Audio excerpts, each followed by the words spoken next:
हर excellency Bangladesh के प्रधानमंत्री शेख हसीना जी, मंच पर विराजमान मेरे सभी साथी और विशाल संख्या में पधारे हुए भाइयों और बहनों, मैं सबसे पहले तो बांग्लादेश की इस मुक्ति संग्राम के समय जिन्होंने मानवता की खातिर पराक्रम की पराकाष्ठा की, बलिदान का इतिहास रचा,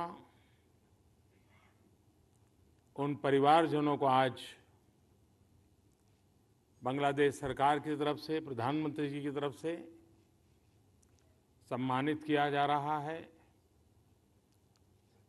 इतिहास की उस तवारीख को ऋण स्वीकार करने के एक महान परंपरा के लिए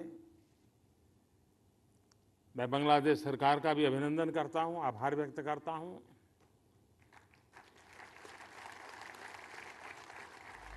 आज एक विशेष दिन है। आज भारत तथा बांग्लादेश के शहीदों के बलिदान को स्मरण करने का दिन है।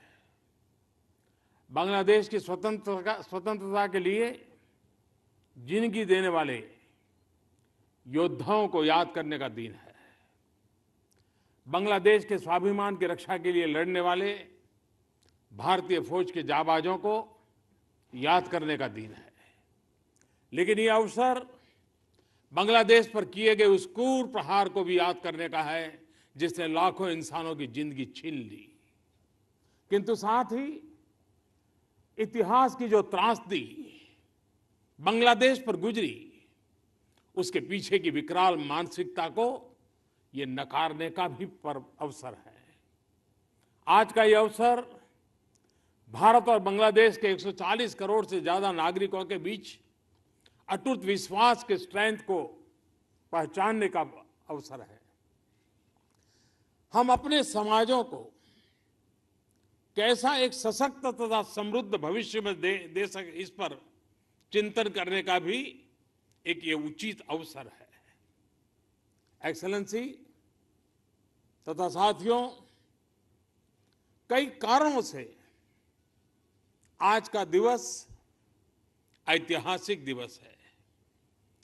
बांग्लादेश के स्वतंत्रता संग्राम में शहीद हुए सभी भारतीय सैनिकों के परिवारों के लिए भी ये कभी न भूल पाने वाला क्षण है। आज बांग्लादेश उन 1661 भारतीय सैनिकों का सम्मान कर रहा है जिन्होंने 1971 में बांग्लादेश की स्वतंत्रता के लिए अपनी जान की कुर्बानी दे दी थी। मैं भारत के 125 करोड़ लोगों की तरफ से बांग्लादेश के प्रधानमंत्री शेख हसीना जी का, वहां की सरकार और बांग्लादेश के लोगों का इस भावात्मक पहल के लिए हृदय से आभार व्यक्त करता हूं।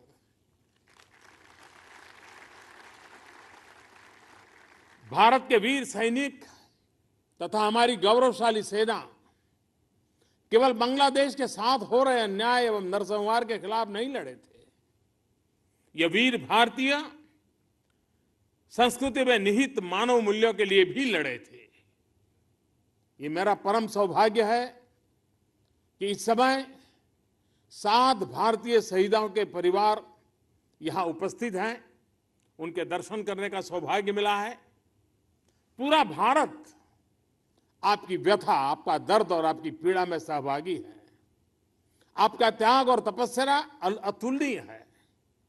भारतीय सैनिकों के बलिदानों के लिए मैं और पूरा देश सभी शहीदों को कोटि कोटि नमन करते हैं। साथियों, बांग्लादेश का जन्म जहां एक नई आशा का उदय था, वहीं 1971 का इतिहास हमें कई अत्यंत दर्दनाक पलों की भी याद दिलाता है। 1971 में अप्रैल का यही वो महीना था जब बांग्लादेश में नरसंहार अपने चरम पर था। बांग्लादेश में पूरी एक पीढ़ी को खत्म करने के लिए संहार किया जा रहा था। हर वो व्यक्ति जो बांग्लादेश के गौरव से जुड़ा हुआ था, हर वो व्यक्ति जो भावी पीढ़ी को बांग्लादेश के अतीत के अवगत करा सकता था, उसे रास्ते से हटा दिया गया। इस नरसंहार का उद्देश्य केवल निर्दोषों की हत्या करना नहीं था, अपितु बांग्लादेश की पूरी सोच को जड़ मूल से उखाड़ फेंकने का था। लेकिन अनंत अत्याचार विजय नहीं हुआ। जीत मानव मूल्यों की हुई, करोड़ों बांग्लादेशियों की इच्छा शक्ति की हुई। बांग्लादेश की जन्म गाथा असीम बलिदानों की गाथा है और इन सभी बलिदानों की कहानियों में एक सूत्र, एक विचार कॉमन है और वह है राष्ट्र तथा मानवीय मूल्यों के प्रति अगाध प्रेम का। मुक्ति योद्धाओं का बलिदान राष्ट्र प्रेम से प्रेरित था। मुक्ति योद्धा मात्र एक मानव शरीर और आत्मा नहीं थे, बल्कि एक अदम्य तथा अविनाशी सोच के प्रतिनिधित्व करते थे। मुझे खुशी है कि मुक्ति योद्धाओं के लिए भारत की तरफ से भी कुछ प्रयास किए जाते रहे हैं। मुक्ति योद्धा स्कॉलरशिप स्कीम के तहत मुक्ति योद्धाओं के परिवार से 10,000 से ज्यादा बच्चों को पढ़ने के लिए स्कॉलरशिप दी जाती है। उनके परिवार कल्याण के लिए आज इस अवसर पर मैं 3 और घोषणाएं कर रहा हूं। अगले 5 वर्षों में मुक्ति योद्धा स्कॉलरशिप स्कीम का फायदा 10,000 और बच्चों तक पहुंचाया जाएगा, एडिशनल 10,000। मुक्ति योद्धाओं को 5 वर्ष के लिए मल्टीपल एंट्री वीजा फैसिलिटी दी जाएगी और भारत में मुफ्त इलाज के लिए प्रतिवर्ष 100 मुक्ति योद्धाओं को एक स्पेशल मेडिकल स्कीम के तहत सहायता दी जाएगी।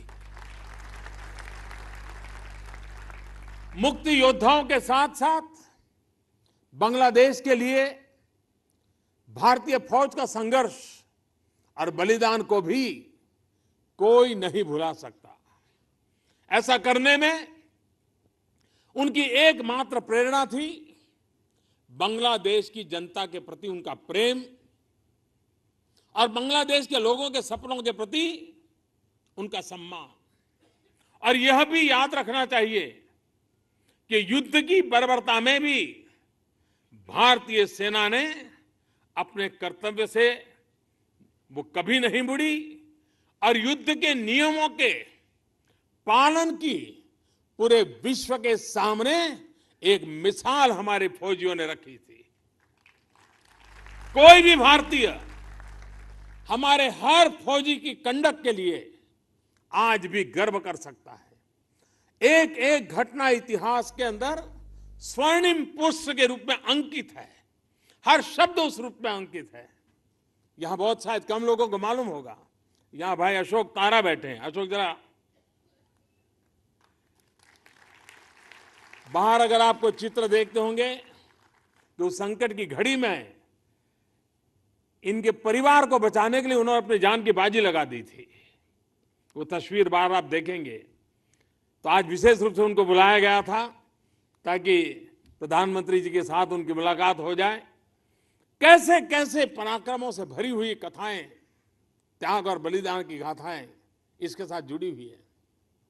भारतीय फौज का यह चरित्र था कि 90,000 उन सैनिकों को सुरक्षित जाने दिया गया। 1971 में भारत की दिखाई ये इंसानियत पिछली शताब्दी की सबसे बड़ी घटनाओं में से एक है।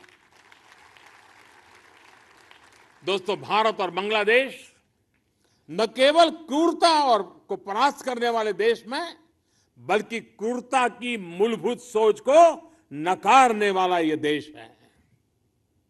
बांग्लादेश पर चर्चा के बिना बंगबंधु के अधूरी है।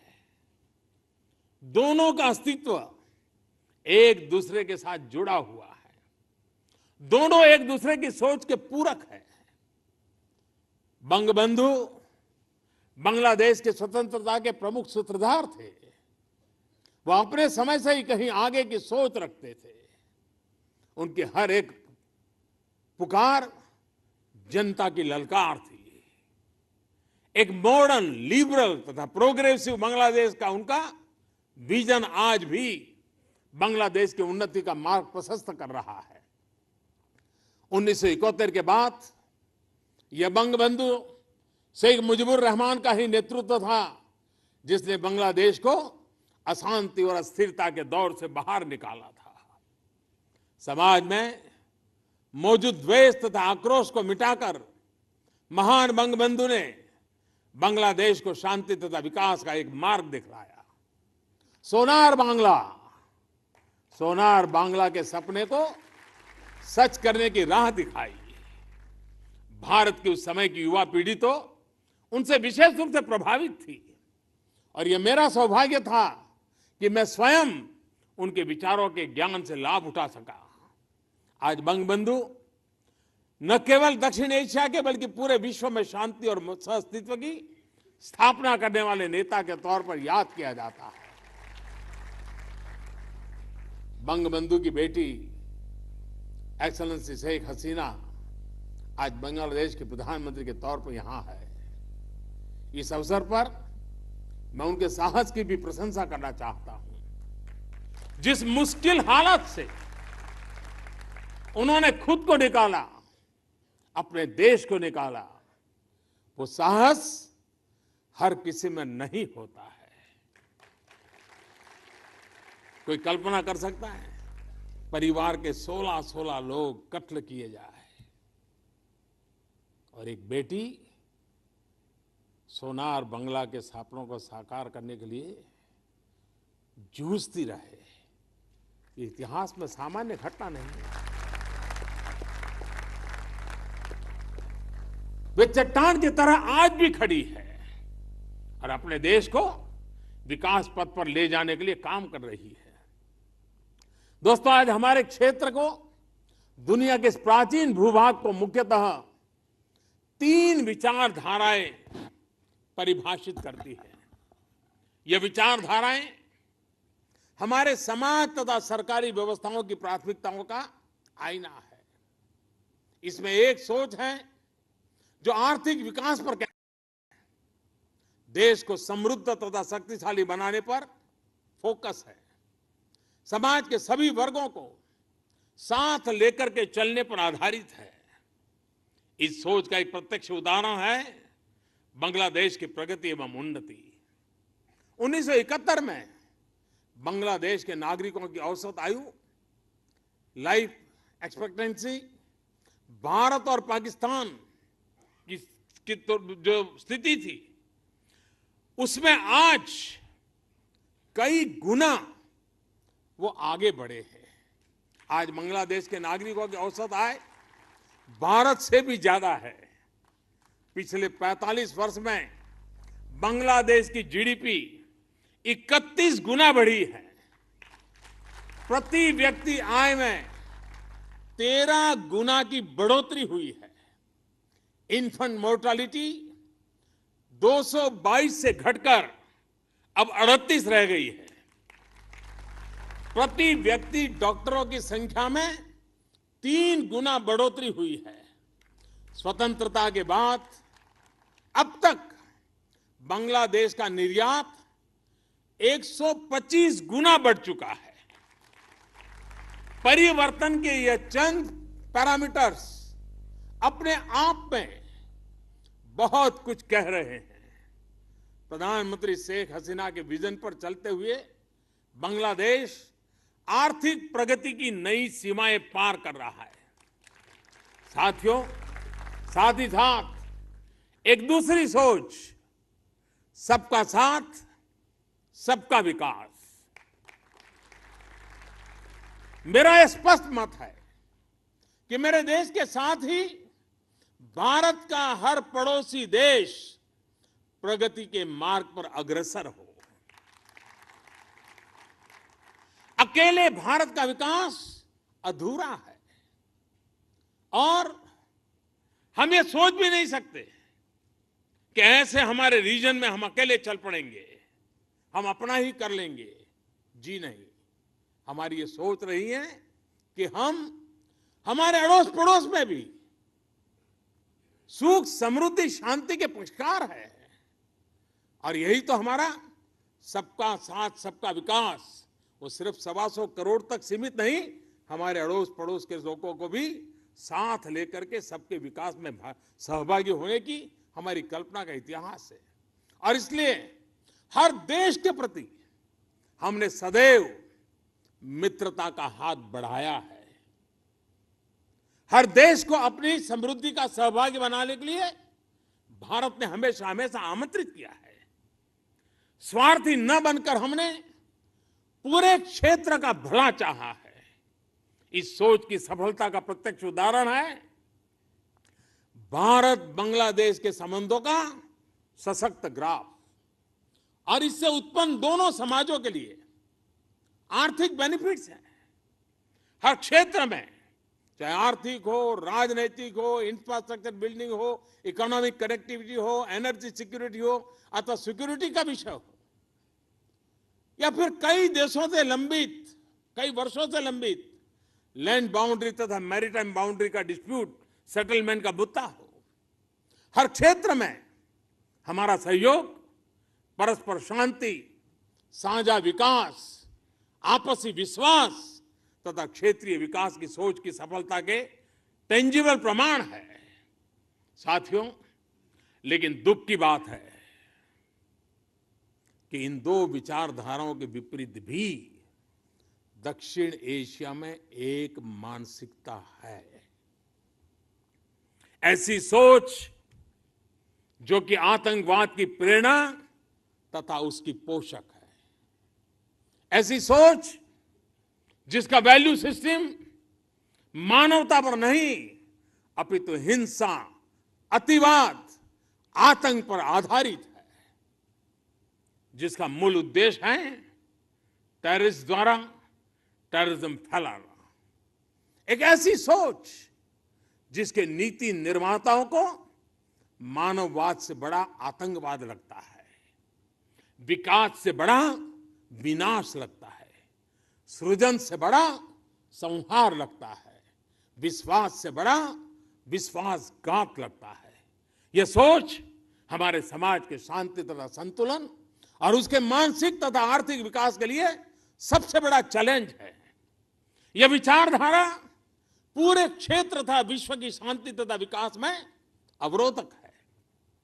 जहां भारत और बांग्लादेश समाज के आर्थिक विकास की थॉट स्ट्रीम्स में सहभागी है, वहीं हम इसी तीसरी नकारात्मक विचारधारा के विक्टिम भी है। साथियों, हमारी हार्दिक अभिलाषा है कि क्षेत्र के सभी देशों के सिटीजन्स सफलता और समृद्धि की ओर बढ़े और इसके लिए हमारे सहयोग के द्वारा हमारे द्वार सदा सदा खुले रहें। लेकिन इसके लिए आतंकवाद और आतंकवादी सोच का त्याग अनिवार्य है। भारत बांग्लादेश संबंध न सरकारों के मोहताज है और न ही सत्ता के।